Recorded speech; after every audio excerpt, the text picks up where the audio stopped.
오늘 3일째 지금 이곳 청계광장 파이낸셜 빌딩 앞에서 촛불문화제가 열리고 있습니다.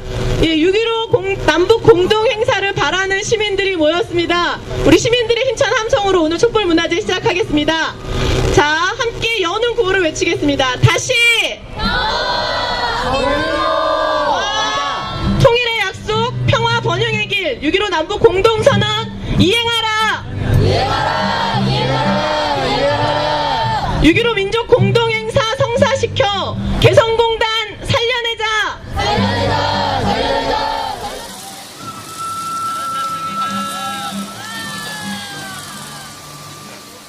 지금은 체면을 가릴 때가 아닙니다. 기싸움 할 때도 아닙니다. 시간이 급합니다. 내일이면 늦습니다. 오늘 여기에 참여하신 여러분 한 분 한 분이 평화 통일을 위한 선구자이기를 기원하며 그날이 올 때까지 흔들리지 말고 함께 갑시다. 오늘 남측위원회에서는 비상시국회의를 열었습니다. 그 결과로 6.15 공동선언 성사를 위해서 끝까지 투쟁한다. 여러분들 이러한 움직임에 적극적으로 성원해 주시고 도와주시길 부탁드립니다. 여러분들 어깨에는 이 조국의 통일을 앞당겨야 하는 십자가가 놓여 있습니다. 그 십자가를 지고 뚜벅뚜벅 걸어 갑시다. 이것이 민족을 위하는 길이고 한반도의 평화를 앞당기는 길이고 동북아의 평화를 보장하는 그런 일에 우리는 선도적인 역할을 한다고 자부심을 느껴봅시다. 우리 모두가 남북 공동선언을 실천하는 데 앞장서고 그러면서 민족의 평화와 통일을 앞당길 수 있도록 최선을 다하도록 노력하기를 부탁드리면서 제 인사 말씀에 대신하겠습니다.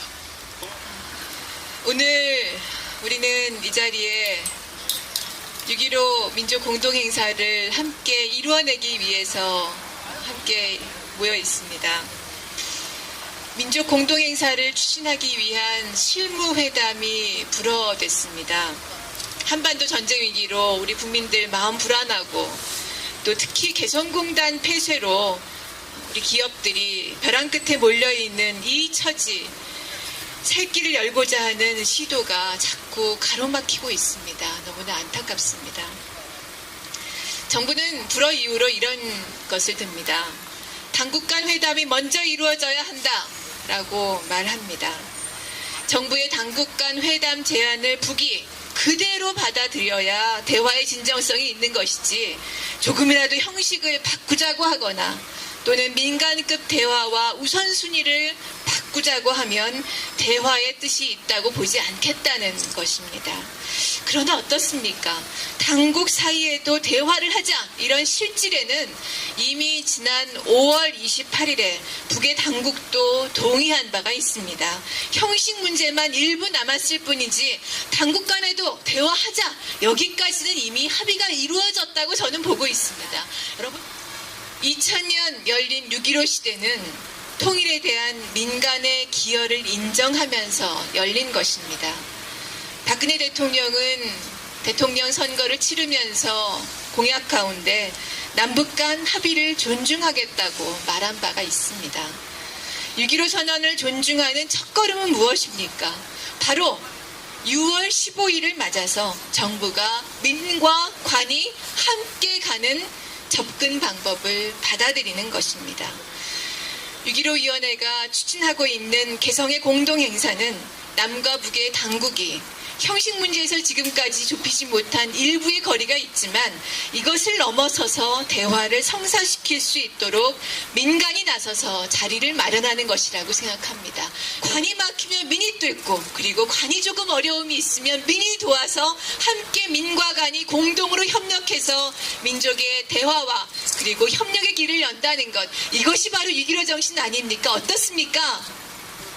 그런데 지금 정부의 모습은 요지부동으로 움직이지 않겠다는 것으로 보입니다.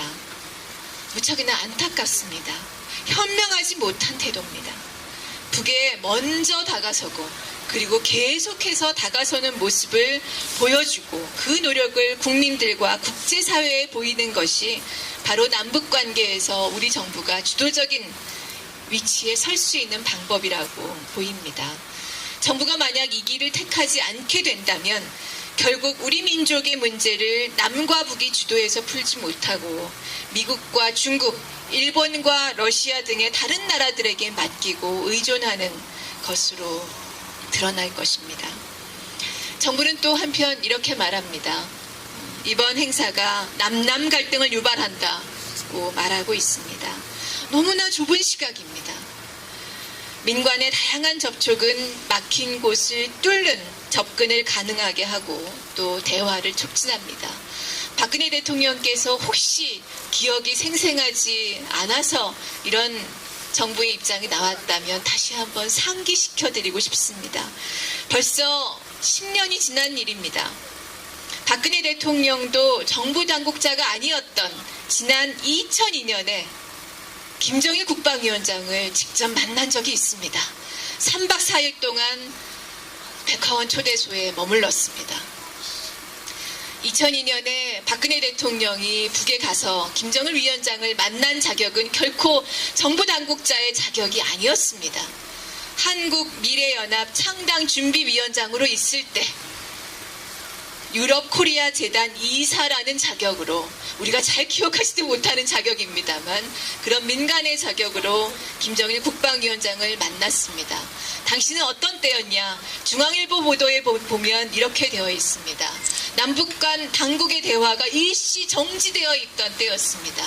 왜 그랬냐면 당국 간 대화에서 북이 지었던 금강산댐 문제로 그것 때문에 서로 간에 감정이 충돌이 생겨서 당국 간 대화가 중단됐던 때였습니다. 이때 박근혜 당시 한국미래연합 창당준비위원장이라는 공식적인 부선된 정당의 대표도 아닌 분이 다른 한 재단의, 임의적인 재단의 이사 자격으로 북에 가서 김정일 위원장으로부터 금강산댐에 불안감이 있으면 공동조사하면 될 것 아니냐, 이런 발언을 끌어냈습니다. 그래서 당국 간 대화를 촉진하는 역할을 했고 또 박근혜 대통령 스스로 당시에 그런 역할을 자임하였습니다. 그러면서도 박근혜 대통령이 당시 언론 인터뷰에서 뭐라고 말씀하셨냐면 정부와 방북 전에 상의를 했느냐? 기자가 이렇게 물어보니까 상의한 적 없다. 이렇게 말씀하신 바가 있습니다.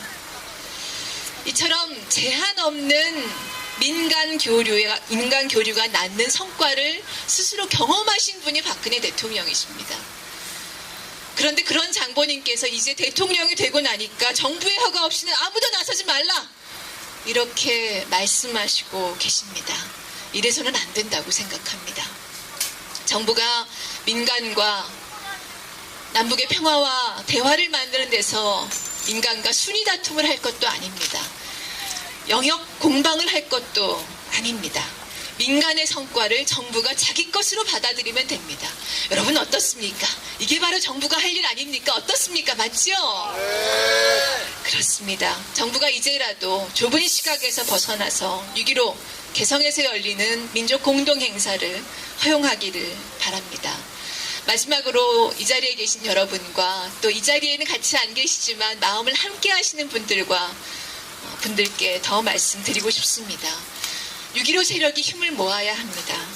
6.15 선언이 이행되어야 한다고 생각하는 사람들이 6.15위원회로 뭉쳐야 합니다.